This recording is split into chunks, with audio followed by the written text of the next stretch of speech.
Okay, call the meeting to order on Monday, 21 December 2020 at 7 p.m. And I'm going to confirm the member access. As for preliminary matter, this is Robert Holland, the Shrewsbury Electric and Cable Operations SELCO Commission Chairperson. Please permit me to confirm that all members and persons anticipated on the agenda are present and can hear me. Members, when I call your name, please respond in the affirmative. Tony Trippi. Yes. Maria Lemieux. Yes. Mike Ruffolo. Yes. Okay, and Kelly Marshall. Mike. I have nothing heard from Kelly Marshall. We'll move on. For the staff, when I call your name, please respond in the affirmative.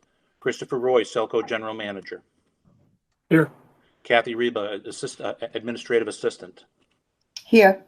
Joelle Malabard, Manager Cable Ops. No Joelle? Okay.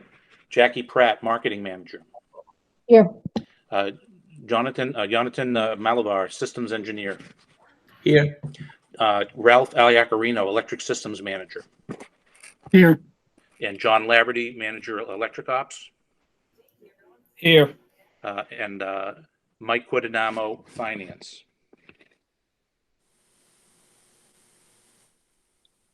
Do we have Mike? Says he joined. Yeah. Oh, how about this? Here he is. Yeah, we got Mike. Okay. All right. And let's Kelly's see. I on. saw Greg, and I think I saw Greg Honorado check in as well. I am here. Okay. And I'll go back. Do we have Kelly Marshall? Yep, I'm here. Okay, great. So we have everyone that we think that we expected to have today, so we'll continue on.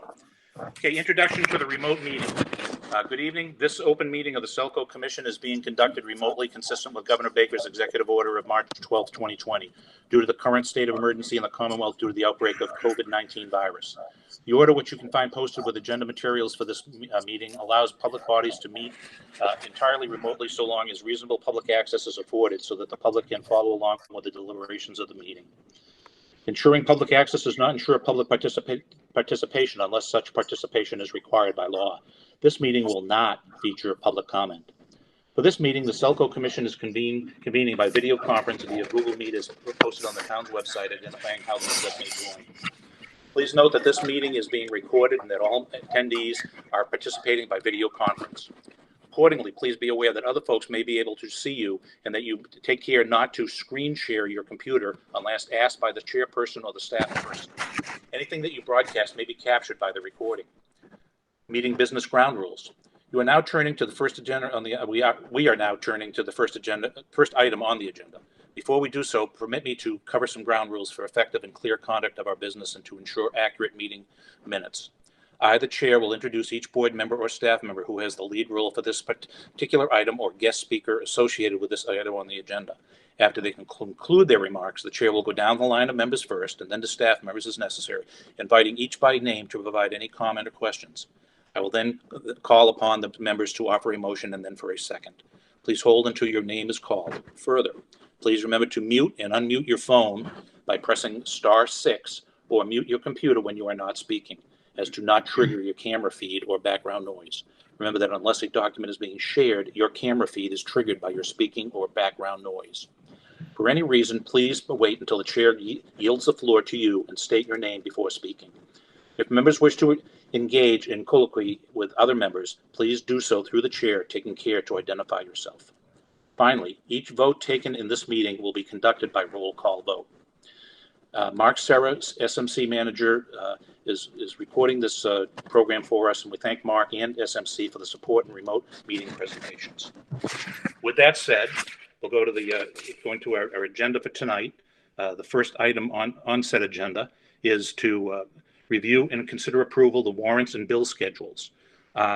Those have been previously provided to all the board members. I will ask each board member individually if you have any questions or comments on said warrant items. Tony Trippi. I do not. Kelly Marshall. I do not. Okay, I do Maria not. Lemieux. I do not. Okay, and Mike Ruffolo. Oh, Mike's coming back on. We'll give him a chance. Okay, Mike, we're asking, do you have any comments or questions on the warrants? No question. Thank you. Sorry.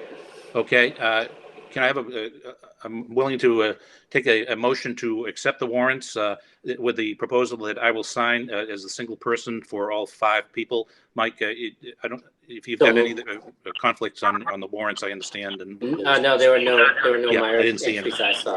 okay, with that said, do I have a motion to accept the warrant articles? So moved. So moved. Okay, Tony, and second? Second. Michael, okay. With that, we'll do a roll call vote to accept the warrant articles. Tony Trippi, Yes. Kelly Marshall, Yes. Maria Lemieux, Yes. and Mike Ruffolo. Yes. Okay, and Bob Holland, yes. So the warrant and bill schedules are approved 5-0. The next item on the agenda is review and consider approval the minutes of November 24th, 2020. I'll go down the roll to see if we have any comments or questions on those minutes. Tony Trippi, No, I don't. Kelly Marshall, No. Maria Lemieux, No. and Mike Ruffolo. No. Okay, can I have a motion to accept the minutes for the meeting of November 24th, 2020? I move to accept the Okay, Tony. minutes of the meeting. Thank you. Okay, do we have a second? Second. Second. Okay, thank you, Maria.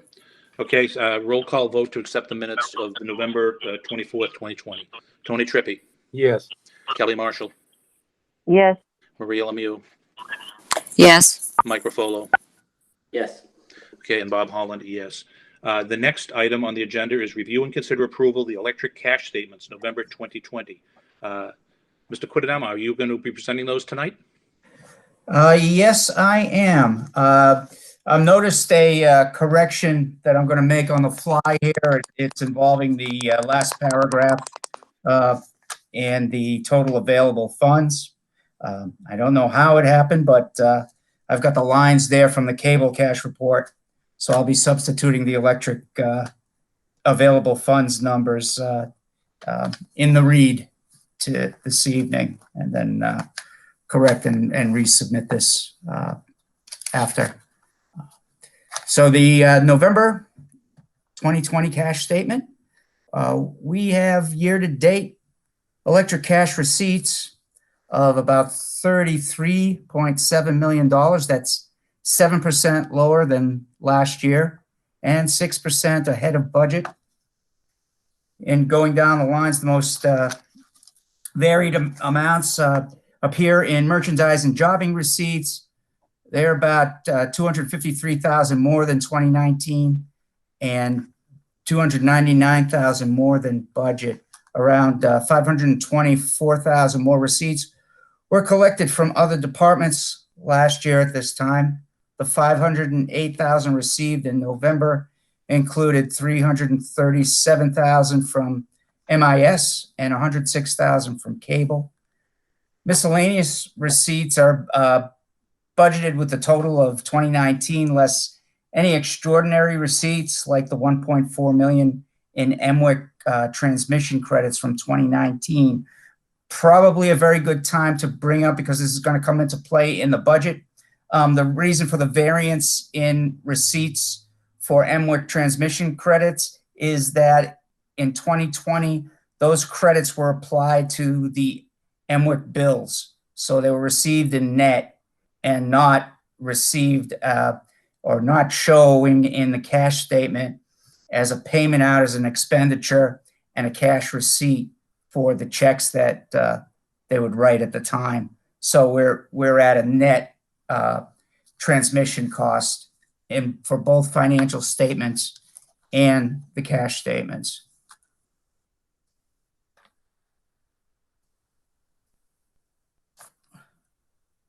The 2020 receipts, miscellaneous receipts, were also over projected by 73,000. And this year, the only checks coming in on transmission were 297,000 for National Grid's transmission credits. Expenditures in total were about $30 million, and that is 13% less than 2019 and 7% less than the budget projection. To dip into the details, expenditures due from other departments are up $223,000 over last year and $285,000 less than forecast. The forecast is budgeted evenly, but this is showing a similar pattern to operating expenses. And compared to last year, it's just a matter of when the payments came in from cable and from MIS. That it's a timing thing compared to last year, and an overall even budget for the 11 months still have us a little less than where we were operating expenses. Annual contracts that come due in December will have a big impact. We've budgeted them, like I said, evenly through the year, but many of the large contracts pay out in December every year. To date, COVID expenses of about $101,000 have been expended and submitted for reimbursement, and those reimbursements, for all intents and purposes, have been received as well. The inventory purchases of $91,000 this year do not include any fuel inventory purchases, which were budgeted for about $83,000. Inventory purchases are less than last year by $13,000 and $190,000 behind forecast. When we're looking at capital expenditures to date, they total $1.3 million and are $1.9 million less than was budgeted. The major projects that have not met anticipated expenditure include the following. The AMI project accounts for $1.3 million. The Beal School project, $138,000. Circuit C1311, $146,000. Circuit R13.4 and R13.5, $137,500. The National Grid NPCC directory, $92,000. And to note, incomplete projects are carried forward into the 2021 budget. Here's where I'm going to do some editing on the fly here. Available funds at November 30, 2020 total $19.4 million. And that balance is 27% greater than the 2019 balance and 26% more than projected. Get my apologies for that cut and paste error. It appears that changed that around. Okay, thank you, Michael. I'll go through the board members to see if any of you have any comments on the said presentation. Tony? No comments. Kelly? No comment. Okay, Maria? No comment. And Mike Ruffolo? No, thank you. Okay, I have no comments as well. Can I have a motion to accept the SELCO Electric November 2020 cash statement as So moved. presented? I move that we Do we have a accept. second? Second. Okay. We'll go down to roll call vote for approval. Tony Trippi, Yes. Kelly Marshall, Yes. Maria Lemieux, Yes. and Mike Ruffolo. And Bob? Yes. Mike? Yes, sorry. Okay, and then and Bob Holland, yes. Okay, moving to the next item, again to Mr. Quidadamo, the cable cash statements for November 2020.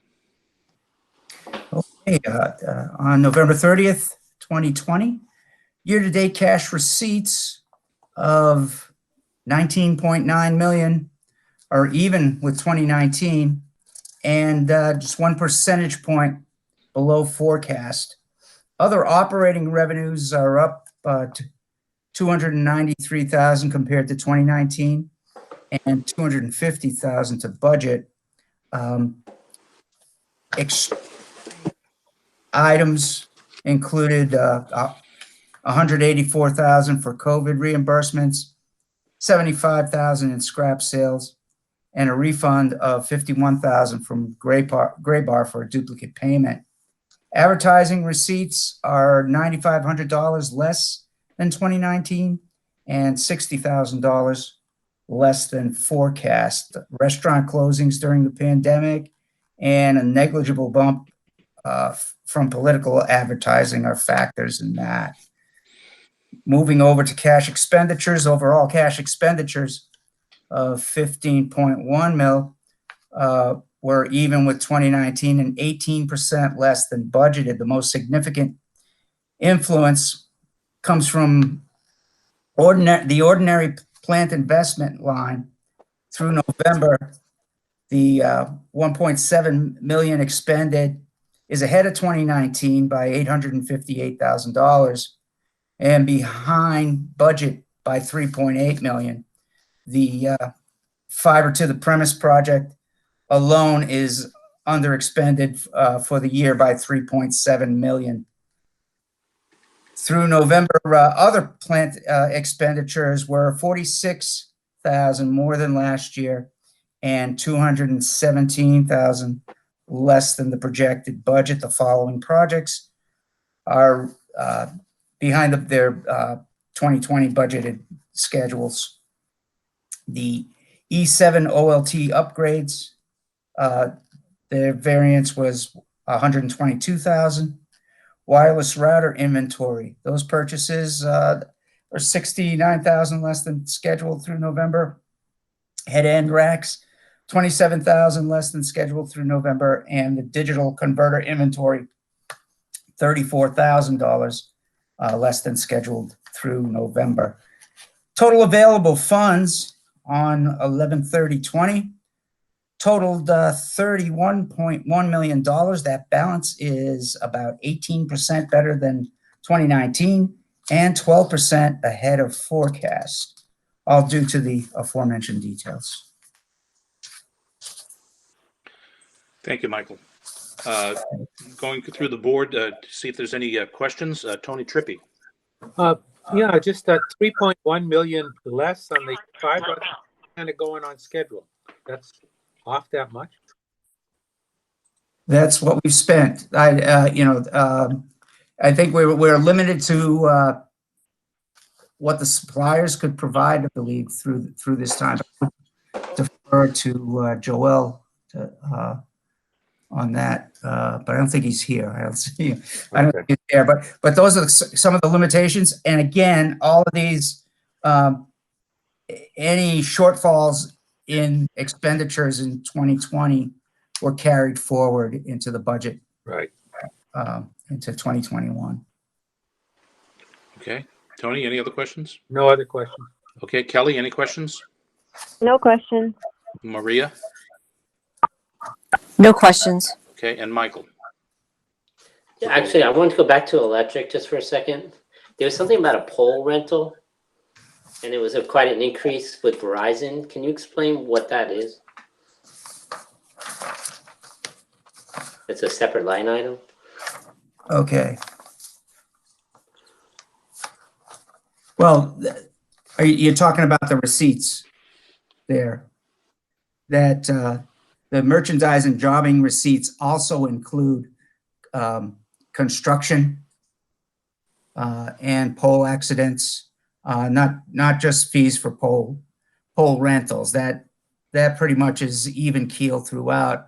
But the amount of contractor work that we do and receive money for was up in 2020 through this time. And pole accidents, again, not anything significant. I would say the big driver, though, was when we do work for contractors and they give us specifications for how they want their area lit and wired. We actually bill them first and don't begin work until we receive cash from them. So those kind of things, I would say maybe the housing market was kind of driving that a little bit in 20. So that was the kind of stuff that was going on there. Does Okay, that answer your question, Michael? yeah, Give an idea, okay? And I have no other questions on either the previously mentioned electric or the currently under consideration cable November 2020 cash statements. So do we have a motion to approve the November 2020 cash statements for cable? So moved. so move. Okay, Tony? Anyone else? Well, Okay, I'll second it. Mike moved and I'll second it. So I'll second it. Okay, roll call vote. Tony Trippi. yes. Okay. Kelly Marshall. Yes. Maria Lemieux. Yes. And Mike Ruffolo. Yes, Yes, okay. The next two issues that we have are pretty long, lengthy, and very important. Chris, Roy, would you like to make an introduction to what we're going to be talking about at all? I certainly can. The first one up is the 2021 electric operating and capital budget, as described in the title page. As you may have noticed, this is really the core financials rolling into 2021. And so I figured, we can go through this with Mike Q in a similar fashion to hit the high level talking points on this, and then field questions at the end.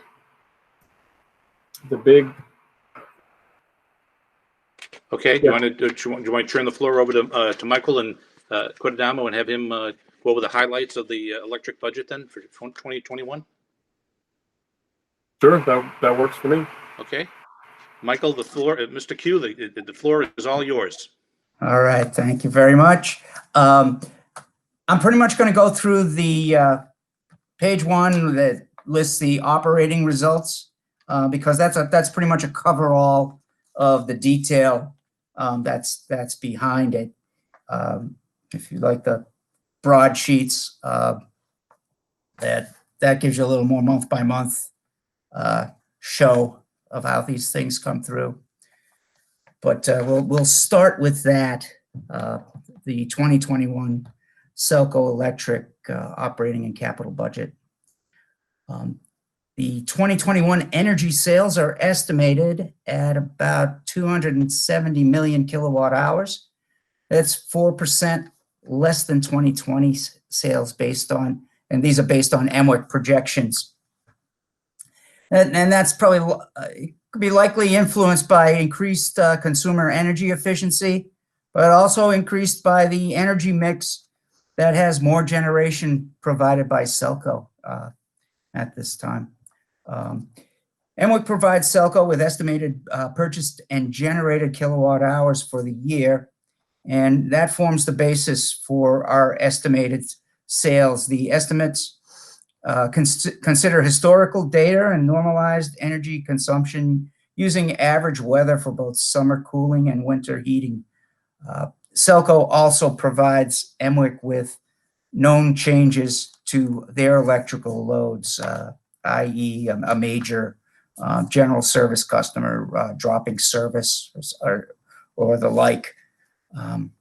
Off normal weather conditions and changes in energy consumption for our largest customers will impact EMWIC's purchased and generated projections for our sales and sales revenue. Another note to make there is that with regard to that, we get the overall number for purchased and generated, and then we take that number and squeeze kilowatt hour sales out of that. So the equation purchased and generated equals the kilowatt hour sales are the SELCO usage of kilowatt hours, and then kilowatt hour losses there, and that's how. So So it's equal on both sides with those factors: purchased and generated equals sold, used, and lost kilowatt hours. So that's kind of always been the equation for that.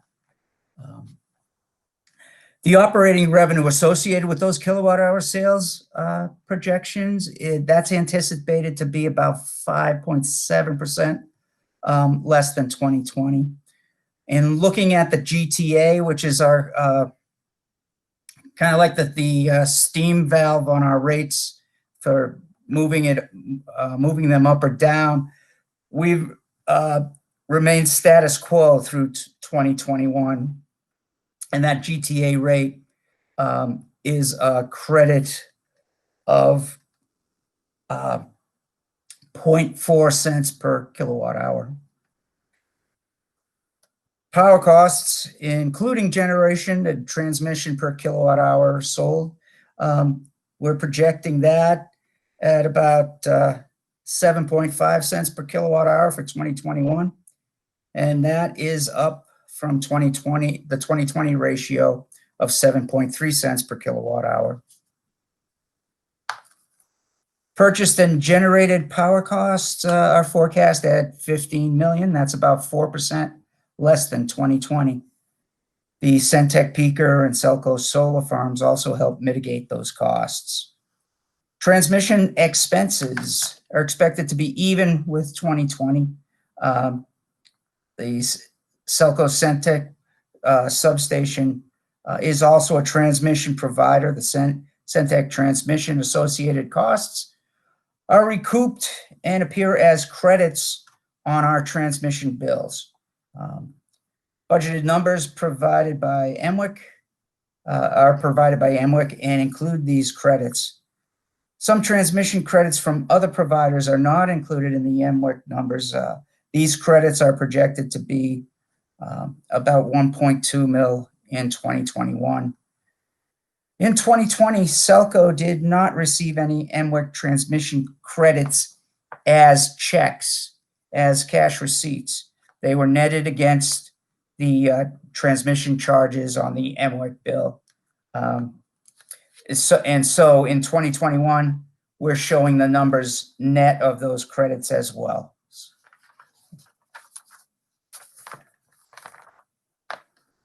Operating expenses, total non-power supply operating expenses are estimated about 5.7 million and are greater than 2020 expenses by about $412,000 or 7.7%.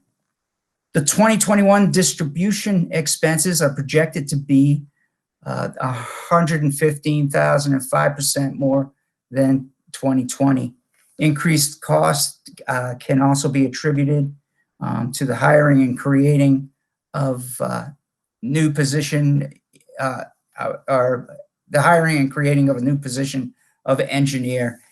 In addition, annual salary increases and movement of labor from capital to operating maintenance projects and vice versa can result in either additional costs or lower costs, depending on where the line crews are utilized.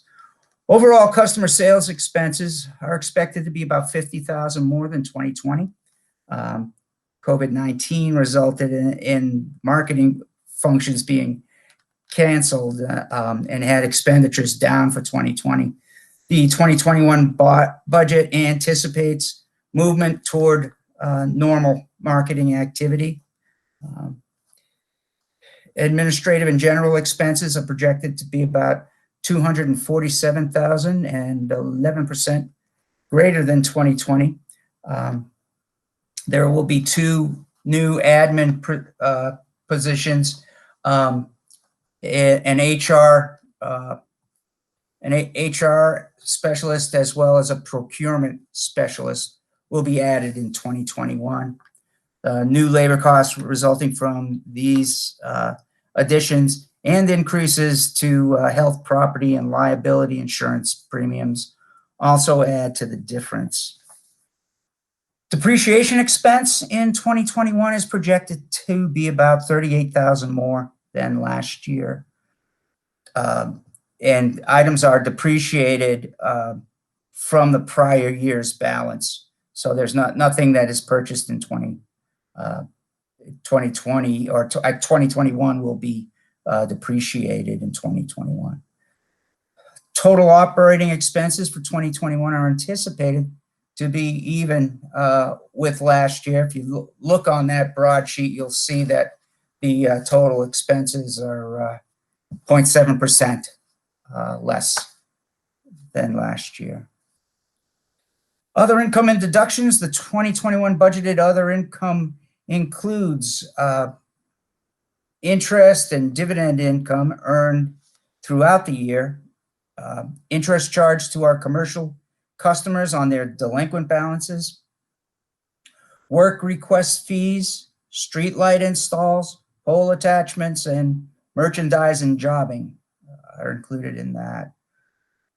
Other deductions are about 7.4% and $30,000 less than last year. Interest on long-term debt will drop year to year as the payment schedule progresses. That leaves us with net income of $2.87 million in 2021. That's 1.7 less than the estimated 2020 net income of $4,603,000. Moving on to what all that will do to cash balances. In addition to net income, the general cash balance is impacted by cash expenditures for inventory totaling $275,000, ordinary capital improvements of $3,350,000, debt service of $1,473,000, in lieu of tax payment of $241,000, and draws from the construction and depreciation funds of $2,519,000. The draws are there to cover the 2021 cost of debt service and also the AMI deployment. Even all of these, all the net income and the payments out of the non-operating expenditures still result in positive change in general cash of $62,300, and that will leave budgeted total available funds of $18,615,000. The 2021 SELCO Electric budget as presented and the $2.5 million draw on SELCO reserves will all cover projected operating capital, debt service, and other obligations with funds generated through 2021. As the AMI project continues, so will the draw on reserves until such time that bond funding may be required. This budget does not include any draw on the reserves at MWIC that are there to offset rates. Substantial funds still remain there. Reserve trust funds in the reserve trust fund, and they are available to serve the purpose of reducing power costs and to keep the rates stable. Other funds held by SELCO are also available to replenish operating cash. However, at this point, beyond the transfers noted, additional draws do not appear necessary. That's the 40,000-foot view of the budget this year. If we want to dive into the details, or if you have questions on particular pages, we can go there at this time. Well, thank you, Michael. What I'll do is I'll go down each of the board members and see if they have any specifics. And this will uncover if you have any questions at all within the binder that was presented to us from the on the SELCO Electric budget, so that we can handle it all rather than. And if you have any issues, if you want to go to a specific page, please bring that up, and we'll get the pros from Dover to answer the questions. Tony, Mr. Trippy, I'll go to you first. Do you have any questions on the budget? Just one comment. You mentioned the transmission expenses are projected to be even. It seemed like there was a while there, but transmission expenses were going up every year. What's happened that they just kind of leveled out? Is that because of Centec that would get the credits or what? Well, that certainly helps, because that's any money that we make and pretty much any money that we expend, including depreciation, we get back on that. So that's a big bump in the other direction for expenses, and so that it certainly does help to keep things status quo. I think Emwick has moved from the horror show budgeting of transmission, which we even kind of tamped down when they were doing that, because to be honest, they never got there. Transmission expense was supposed to be out of control and sky high, and it just never happened. We're not getting the sky high budgets anymore from Emwick, so it has kind of normalized. Well, could I add just one, additional detail? Please. Yeah, go ahead, Mr. Roy. Sure. Maybe, perhaps this is just one data point that, as part of your question. So the actual price of transmission does continue to escalate. The cost from transmission owners are a continual upward trend as that's as the cost to build out and the federally mandated profit margins continue to grow, the cost to build transmissions go up. However, it captured in that, and certainly subject to correcting any of the misstatements I make, but in that line item, captured in that to mitigate against those increases of price are our internal peaking systems like Centec that then allow us to use a lower load figure that are then calculated against that increase in cost. So it's a double mechanism there. Cost is going up. However, our measures to defend against that increase in cost are effective. Good management. Okay. That it, Mr. Trippy? Yeah, that's good. Thank you. Okay, great. Kelly Marshall, any questions? No, I'm good. Okay, thank you. Maria, you, any questions? No, I'm good, thank you. Okay, and Mr. Ruffolo? None for me, thanks. Okay, and I have no questions, having reviewed it and already answered some previously to this meeting with some calls and some emails and whatnot. Any questions I might have had have been resolved, and found out that they had already been foreseen way ahead by the crack staff and answered. So I think we're in great shape on that one. Any other comments, Mr. Quadanamo, before we take this to a vote? Any other things that we should be looking at, or you're pretty clean on this? I think that this is good. We're coming out of I think, as everybody knows, a real weird year with COVID and how that's impacted how we do things, and in some instance, and kind of shifted things away from normal business and refocused things. But I think we've become adept at doing things from home and getting things done, not so paper dependent. There still exists paper. I don't know how you ever release that unless you get everybody to buy in on emailing the invoices here and do that. So, but we're chipping away at that too. We're pretty much asking everybody to do that. But the process to collect the data is there, just coming a different way, and we're managing that very well. I think that the accounting staff does a good job in getting it all done. Okay. With that, do we have a motion to accept the SELCO Electric 2021 operating and capital budget? So moved. Okay. Do we have a second? A second. Okay, second, okay. Do a roll call vote of the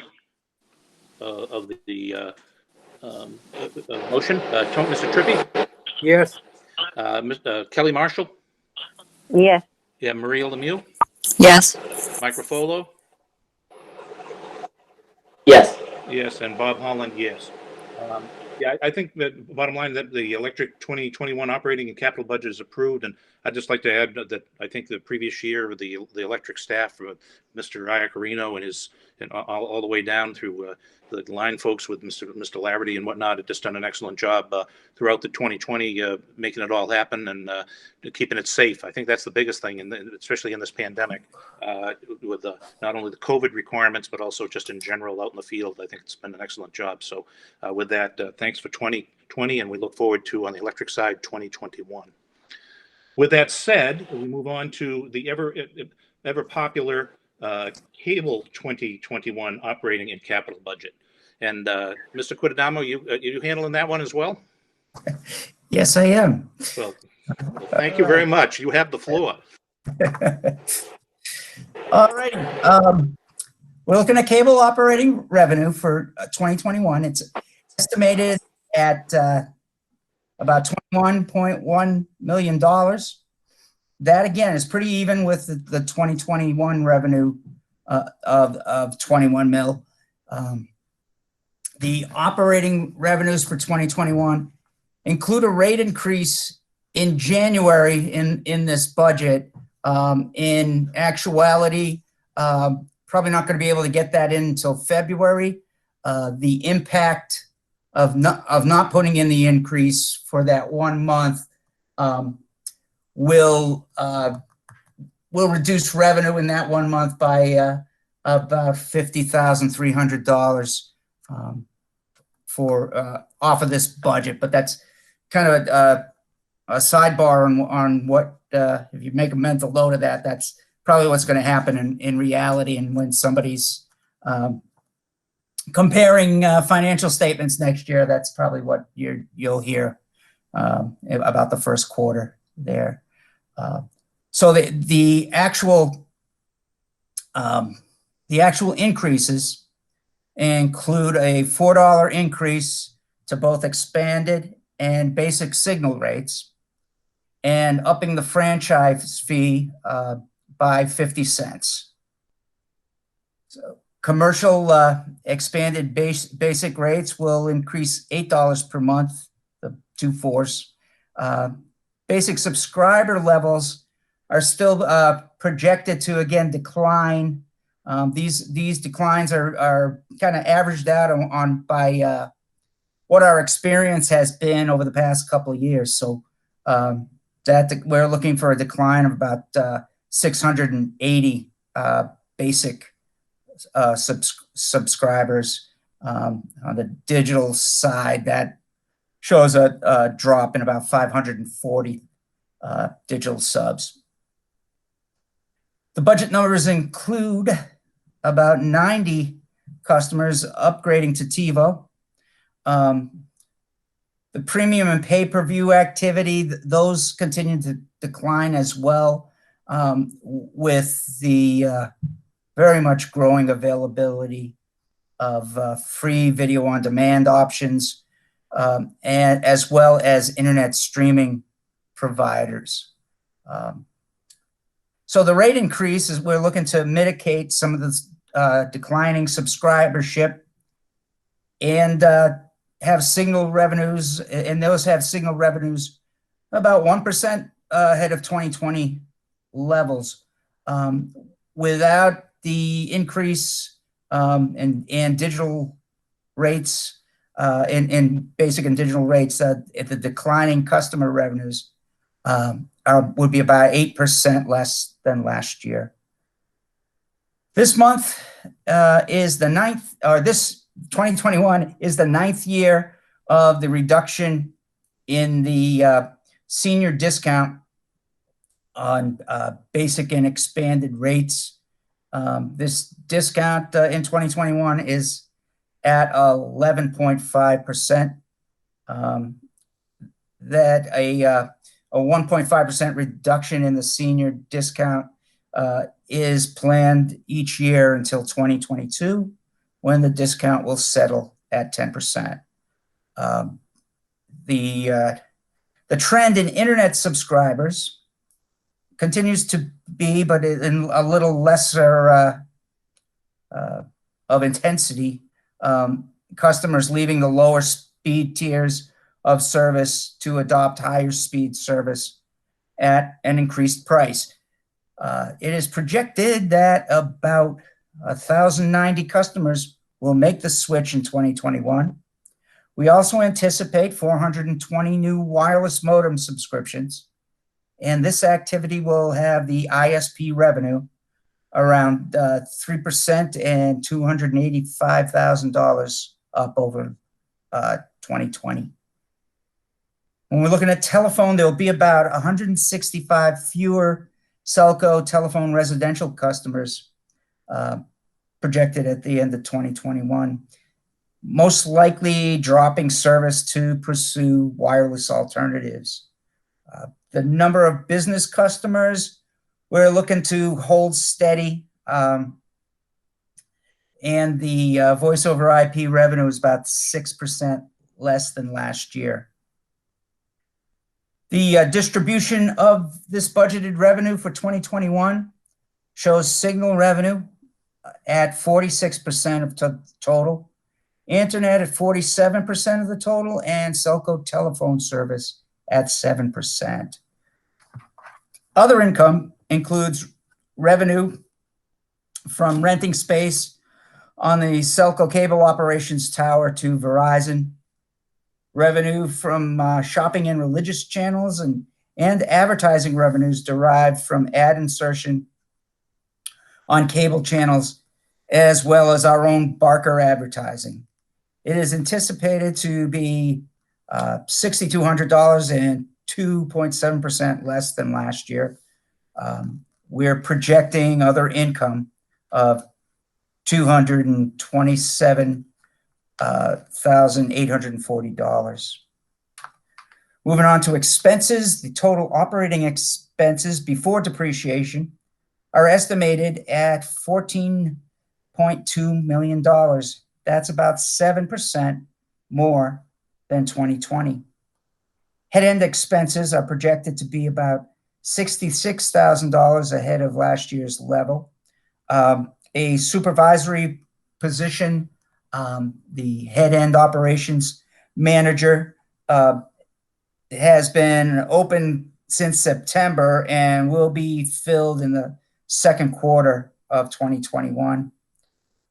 Hardware and software support costs of about $416,000 in 2020 are projected to be about $419,000 in 2021. When we're talking the biggest factor when it comes to expenses are signal expenses and connectivity.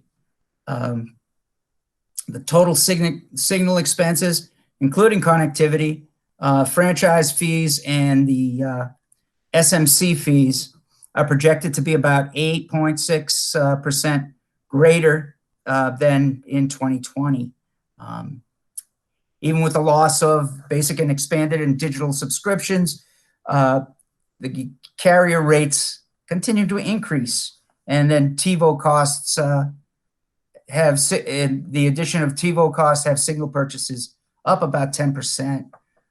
Retransmission consent, the ABC, NBCs, and CBS and Foxes of the world have those rates up $4.08 per subscriber. So, that's half of the increase, basically, right there. Expanded rates are up $2.04 per sub, and the digital rates will be up about 50 cents per customer overall. The signal expense is up $716,000 from 2020. Cable franchise fee paid to the town will remain at its minimum level of $800,000. And in I'm sorry, that's the maximum. maximum, yes. Sorry about that. Beginning in 2021, the SMC franchise fee will be 4.25% of the budgeted signal revenue.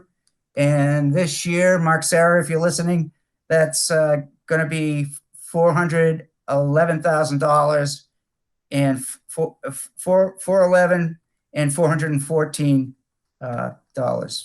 $411,414.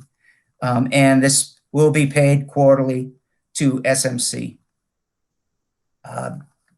In 2021, connectivity costs and voice over IP subscriber fees totaling around $812,000 are about 3% greater than last year.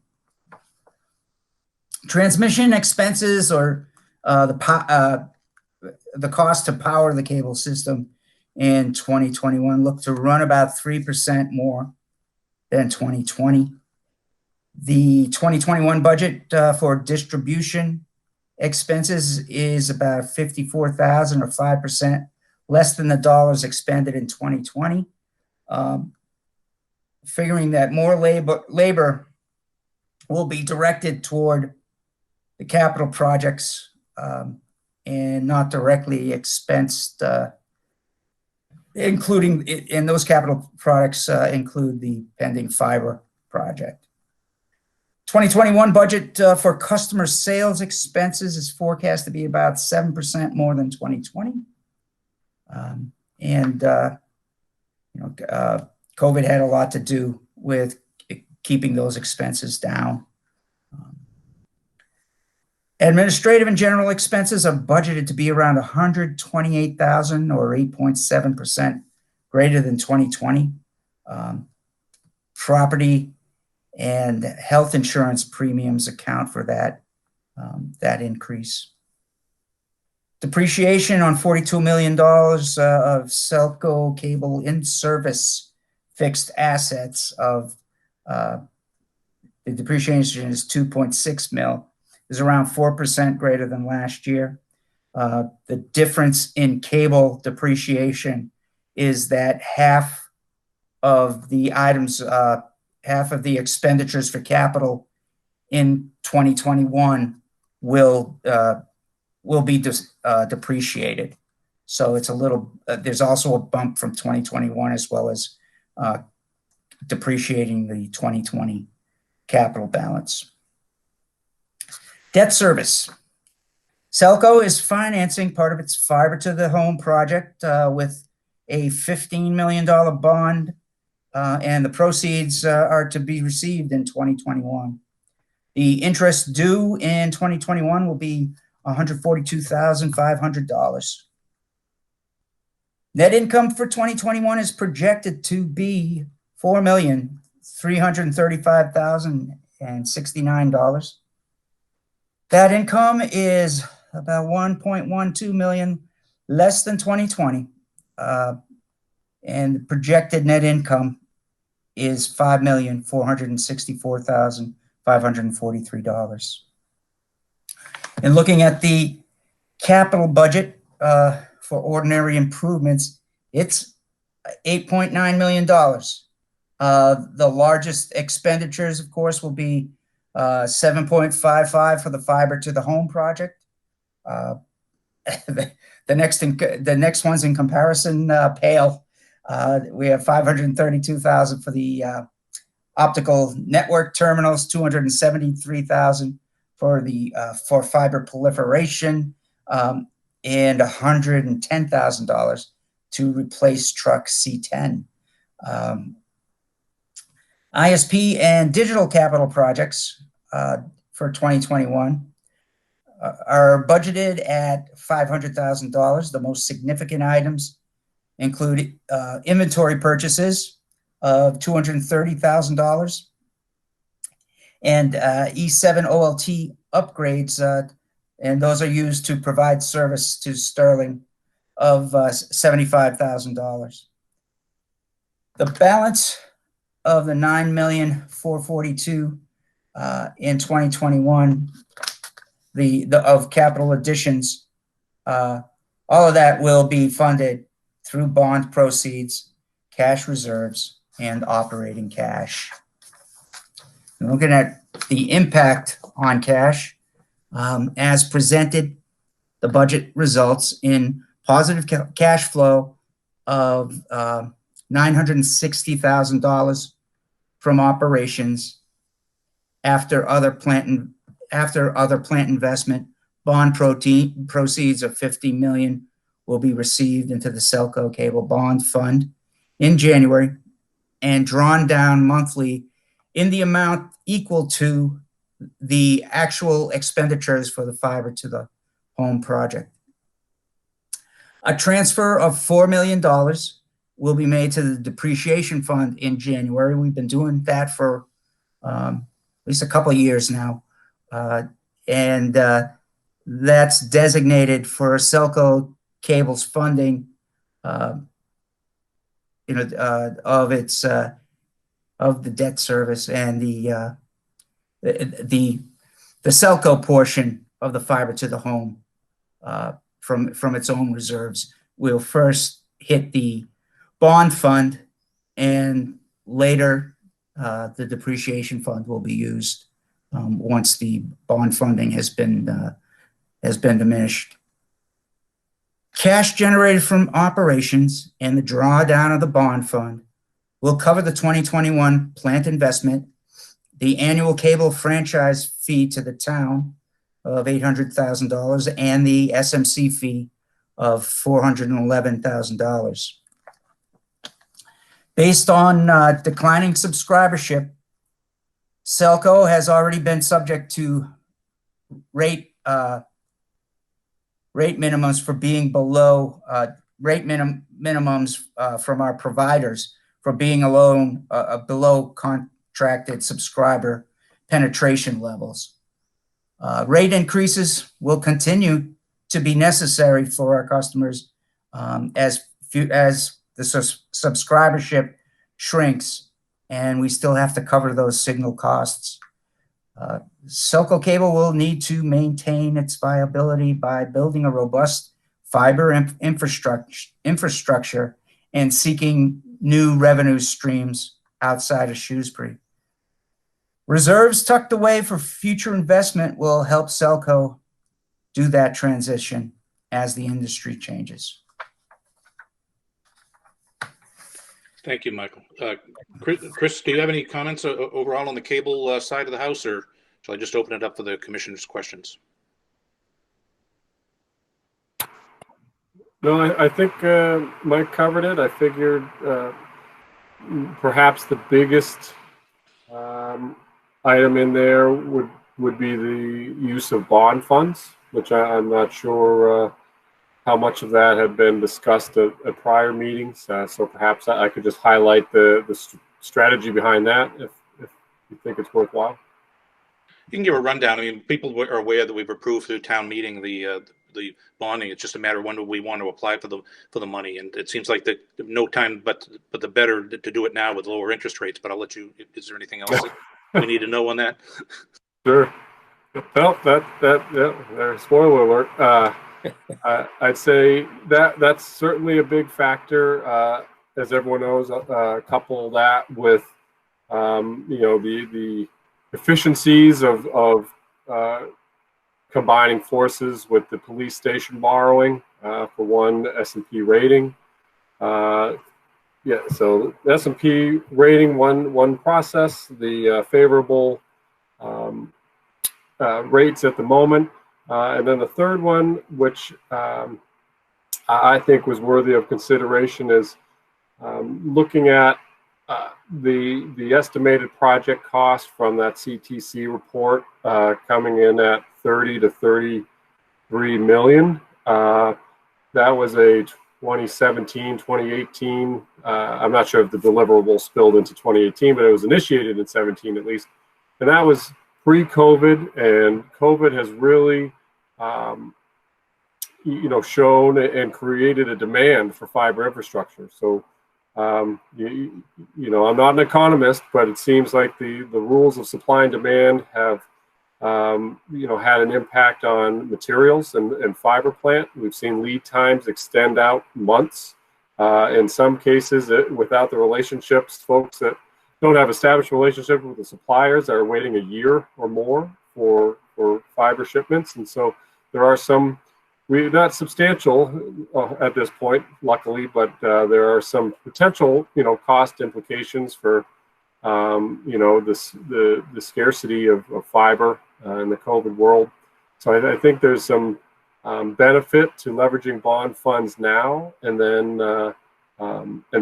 we eliminate the risk of potentially having excess bond funds if we come in under budget, which is unlikely. But either way, it's a risk we can mitigate by borrowing now with the other benefits, and as well, it does give us the additional funding in hand to go forward with procuring those fiber materials today. Because again, bandwidth, we're just seeing bandwidth use continue to increase. And so it's I think in our best interest to make sure we can continue to procure these materials for our use rather than someone else. Thank you, Chris. I'll go through the board members to see what specific questions you may have on the cable budget. Mr. Trippy? No real questions. You don't think the timeline is going to spread out too far out, do you? I mean, talking months, maybe not years. Go ahead. Sure. Okay, sure. That's correct. We did just finish we accelerated the design for phase two. Phase two part of construction being perhaps, a lack of a better description, the middle of town, if you will, the middle swath, the buckle.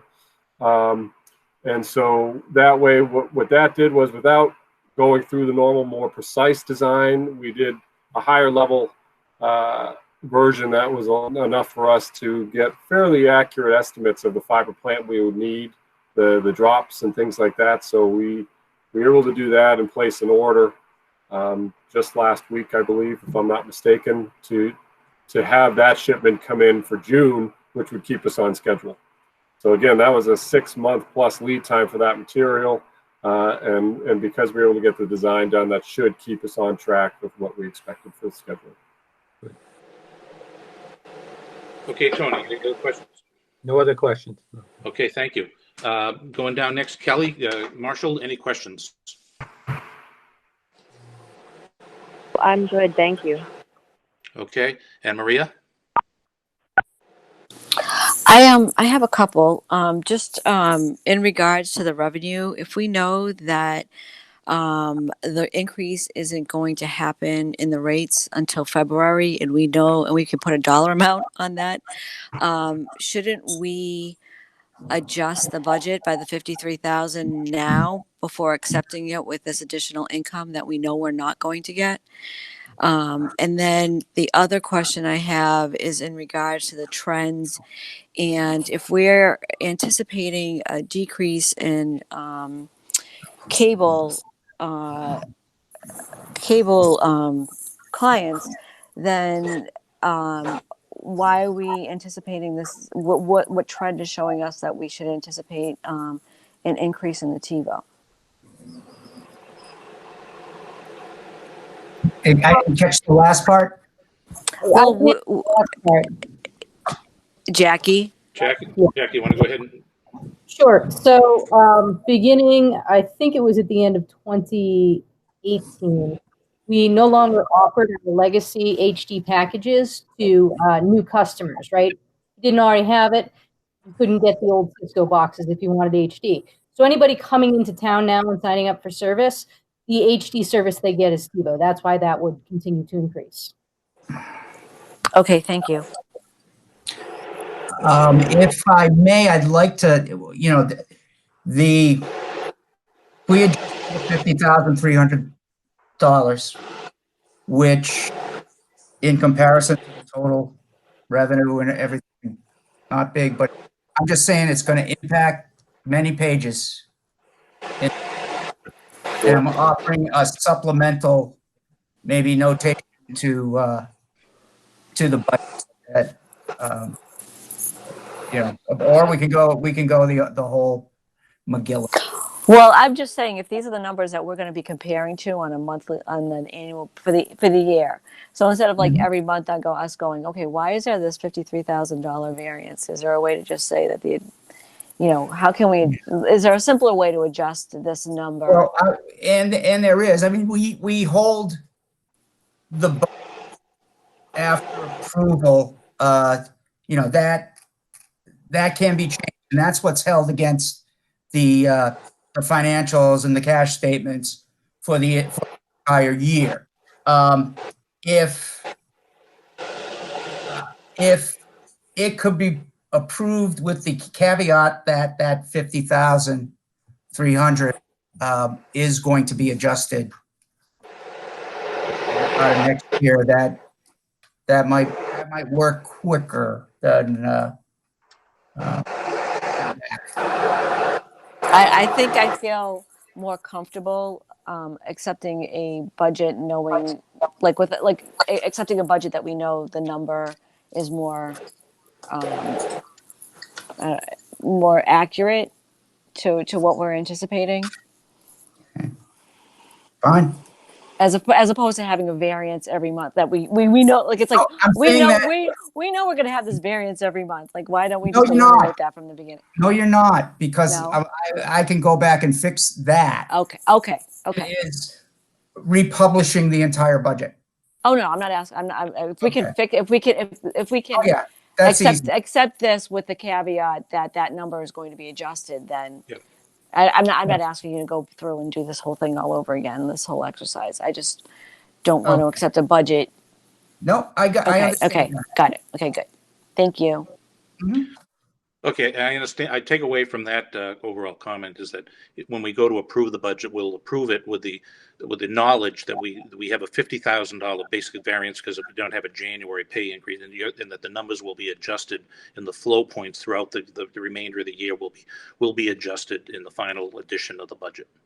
Is it how we all understand that? Okay. With that said, Maria, do you have any other further questions? No, I'm good. Thank you. Okay, Mr. Ruffolo. No questions, thank you. Okay, and I have no other further questions. I've asked mine in the past again with comments and whatnot. Does anyone else have any other comments or considerations that they need to make towards this budget before we put it to a vote? I'm not seeing any, but then again, I don't see you all, but nobody's speaking up. So with that said, I'm going to the board members, I would like to ask for a movement to approve the SELCO Cable 2021 operating and capital budget. So moved. Okay, Mr. Trippy, do I have a second? I'll second, but I think thought Maria had with a caveat or something. Yeah, with a that caveat of the $50,000 adjustment that will be smoothed out by Mr. Quintadamo. Right. Thank you. Okay, with that said, roll call vote. Mr. Trippy? Yes. Kelly Marshall? Yes. Maria Lemieux? Yes. And Mike Ruffolo? Yes. Okay, and Bob Holland is yes. So unanimously, the budget the cable 2021 operating and capital budget. The next to last item that we have tonight is what the previously discussed 2021 cable rate adjustment. And Mr. Roy, who would you like to have present? Is Jackie going to do that for us? Okay, so Sure. Jackie Pratt, would you take the lead on that, please? Sure. So as Mike alluded to in the budget presentation, we're proposing a rate increase. At basic, it's a $4 increase, expanded basic, an additional $4. So when you're looking at the other packages like TiVo or commercial, that's that $8 that he's talking about. We're also looking at adjusting the franchise fee from $5.50 to $6. So that's a 50-cent increase. Total impact to somebody on expanded basic, digital or HD would be that $8.50 per month. We are going to maintain the bundled discounts of $20 for those customers who have internet, phone, and digital cable or higher. And we're going to maintain that 11.5% senior discount as put out there by our franchise agreement. We've wrapped up our negotiations with ABC and NBC Sports Boston. we're still going back and forth with the local Fox affiliate. It sounds like NCTC is pretty far along with the CBS agreement, which would be for WBZ and for WSBK, which is TV 38. So these numbers are pretty firm, I think, at this point. You're not going to see a whole lot more movement. It does include what we're estimating to be a 10% increase at the midpoint in the year, end of June, beginning of July. We're going to have negotiations with ABC, which is ABC, ESPN, Disney, Fox. We put in a 10% adjustment at that level. So the rates should support where we're at right now with negotiations and up to a 10% increase on the ABC, ESPN, Disney.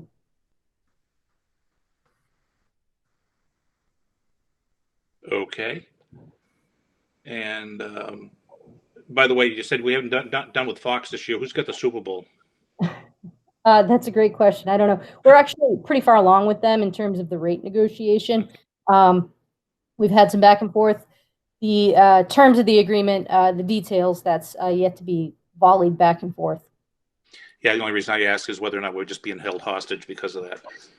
Actually, maybe to our advantage, with the Patriots losing, we won't have as much interest in the Super Bowl, and they won't have as high a hold on us. But anyways, we'll see what goes.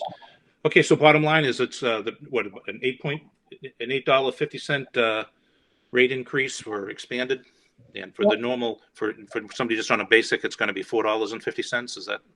Yes, exactly. Yep. As Mike pointed out, every time we have an increase, we lose more customers on the cable packages. It's to be expected this time as well. These rates are a pass-through from what we're seeing from the programmers. Well, I think it's something to be said, and maybe Roy can back me up on this, but we really are no longer being known as a cable provider, or that's the goal. As the years go on, we're going to get out of that business, and we're going to be, the fiber internet. Pardon? Totally true. Totally true. Back in 2013, we had more internet subscribers in cable for the first time. And either in December or January, we're going to actually have more internet with no cable than cable TV. So those lines have crossed, and it's a secondary product. Okay, thank you, Jackie. I'll ask the board members individually if you have any questions for Jackie on the cable rate increase. Tony, I'll start with you, Mr. Trippy. I don't. No, okay. Kelly Marshall. I'm good, thank you. Okay, Maria Lemieux. No, I don't have any questions. Thank you. Okay, Michael Raffolo. Mike, do you have any questions at all for Jackie? Sorry, it's hard to get off mute sometimes. I only have one question. What's our basis for the $20? What's our comp for the $20 triple play discount if we have any? Yeah, so the $20 triple play discount is carrying over some legacy discounts that we've had in place.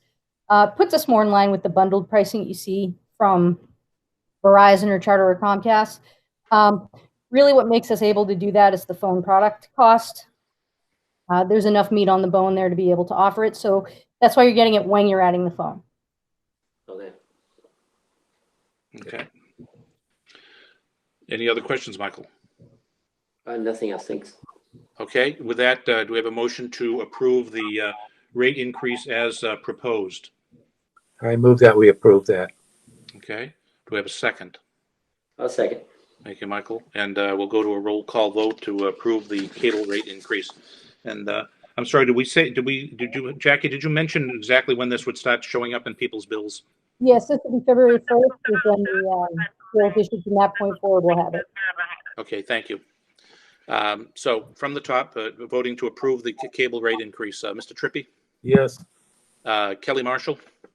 Yes. Maria Lemieux? Yes. Mike Raffolo? Yes. Bob Holland, yes. So the cable rate increase is approved to go into effect as of 1 February. We have one final item on the agenda, and that's our operations brief. And as such, I will turn that over to Mr. Roy. Thank you. As you may have noticed, it was slightly rebranded for this meeting as General Manager Highlights, given the amount of content. I thought we'd just pare it down to the most important details. So of those being the first one, which I figured is appropriate to announce after he's done all the work, which is the massive life achievement of announcing retirement for Mike Quidadamo. So as you can see there, 21 years. That's terrific. So so we have begun talking about transition a little bit. It's effective January 5th, so that's right around the corner.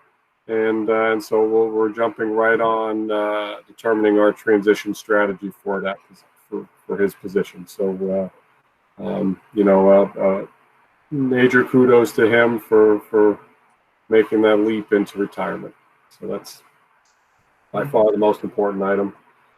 So same thing. It seems to be a general theme as of late. We've had almost one retirement a month for the last several months. So so fortunately, that second bullet point covers a recruitment to start backfilling some of that lost talent. So we hired 2 apprentice line workers, Jeff Proctor and John Bishop. So they've just been on board for a couple weeks, but they're doing a great job, and they've shown the important details in the beginning. Good attitude, good character. So so we can then move on to the next step of training and line worker school. Third one, another good one. I think there's a lot of nice things to close out the December meeting here. The Robert F. Lutz Award for Excellence in Customer Service. That went to Joe Poulin. And so Joe's been with us since 2018.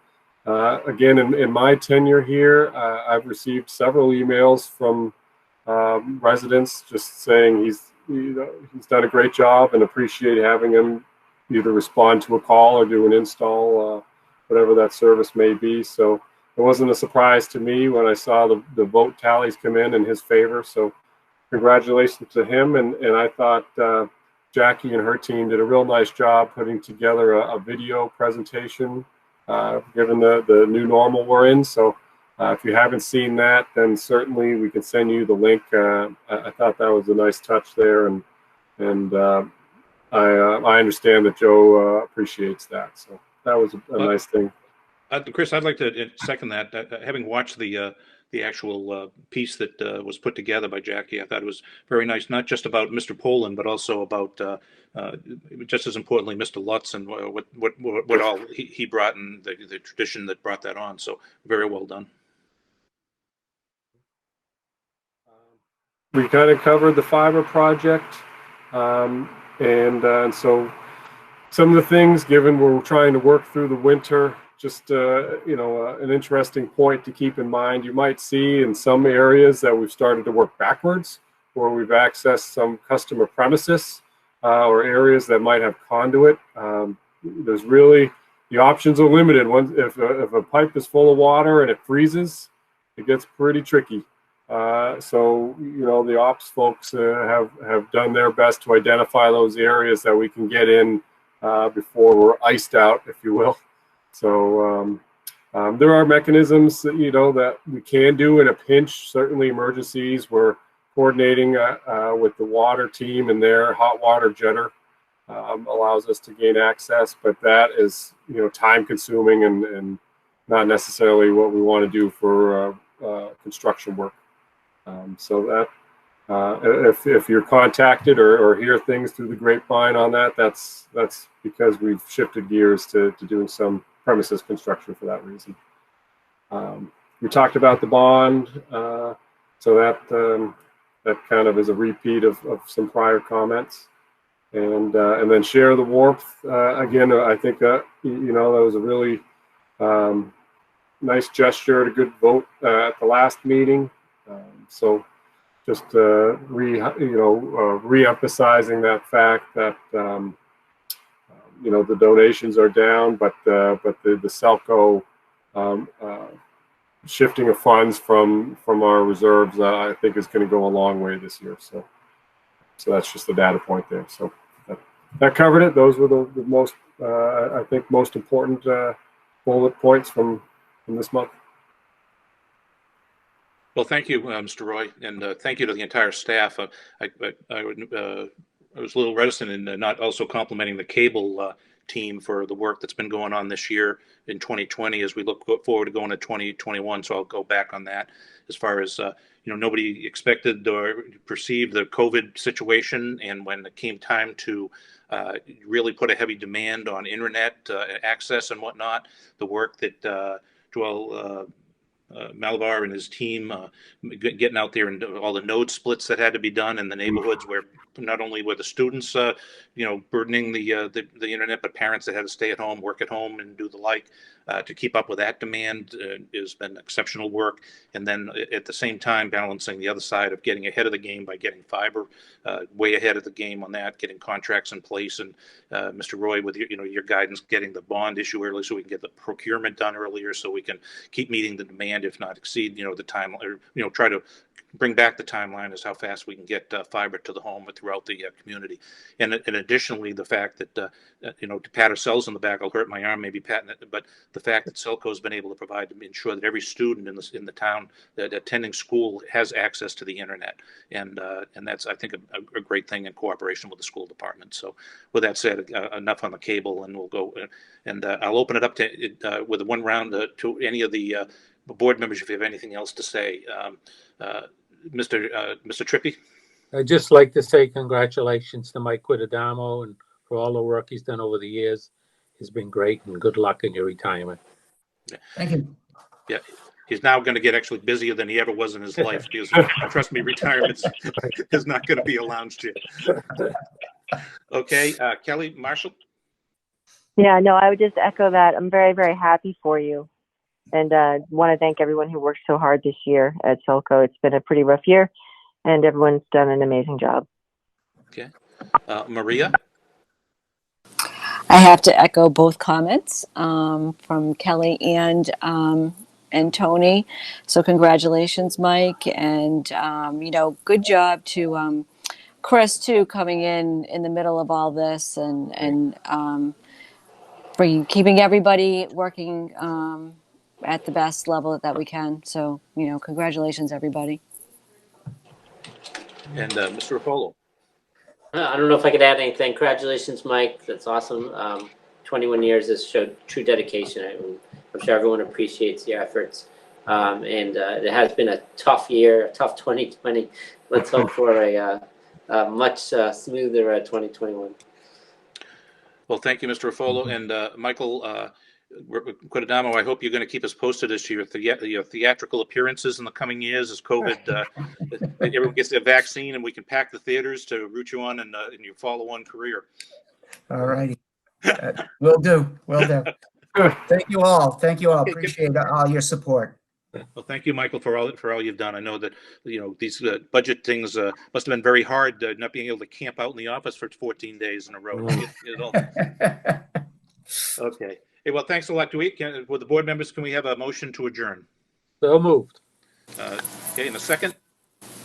I'll second it. Okay, we'll take a roll call vote. Tony Trippy. Yes. Okay, Kelly Marshall. Yes? Maria O'Neill. Yes. Mike Ruffolo. Yes. And Bob Holland. And the time is 20:24 or 8:24 p.m. This meeting is adjourned. Thank you. Good night. Happy holidays, everyone. Happy holidays. Happy holidays. Happy holidays. Okay.